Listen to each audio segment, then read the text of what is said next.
অন্তর্বর্তীকালীন সরকার এসেছে এবং আমরা জনগণের সঙ্গে ছিলাম, আমরা জনগণের সঙ্গে আছি। একটু আগে শুনেছেন অ্যাডভোকেট রোকসানা খন্দকার বলেছেন আমরা আপনাদের সঙ্গে ছিলাম, আছি এবং ইনশাআল্লাহ যতদিন বেঁচে আছি আমরা আপনাদের সঙ্গে থাকব। এবং আজকে এই শীতের সময়, আজকে সকালে উঠে আমার একটু আসলে সত্যি কথা, প্রোগ্রামটা গতকাল আমরা চূড়ান্ত করেছি, কিন্তু আজকে সকালে উঠে আমার খুব শীত লাগছিল। আমি আমার যে মেয়ে এখানে আছে, আপনারা শুনেছেন তার বক্তব্য একটু আগে, আমি জিজ্ঞেস করলাম যে আজকে একটু ঠান্ডা লাগছে, আজকে তাপমাত্রা কত?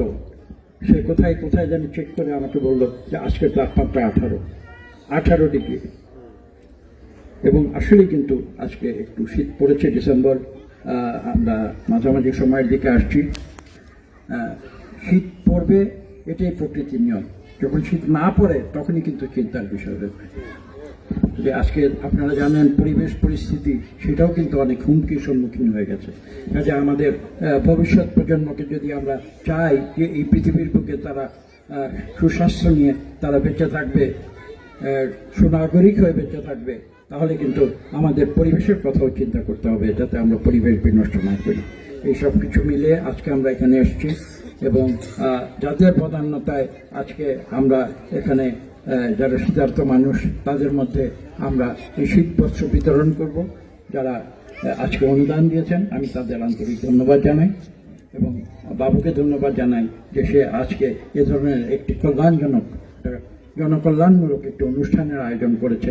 আমি তাতে শরিক হতে পেরেছি, সেই জন্য তাদের ধন্যবাদ জানাই। আর এখানে ইমাম সাহেব আছেন, মুত্তালি সাহেবরা আছেন, এখানে মাদ্রাসার যারা শিক্ষক তারা রয়েছেন, সকলের কাছে আমি এই আবেদন করি আপনারা আমার জন্য দোয়া করবেন যেন আমরা জনগণের কল্যাণে বাকি জীবন কাটিয়ে যেতে পারি। সবাইকে ধন্যবাদ।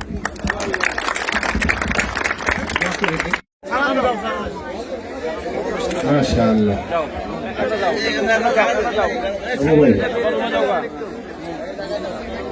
সালাম দেও।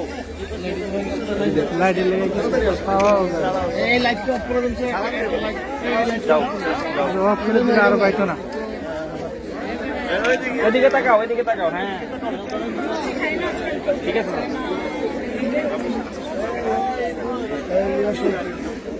ওইদিকে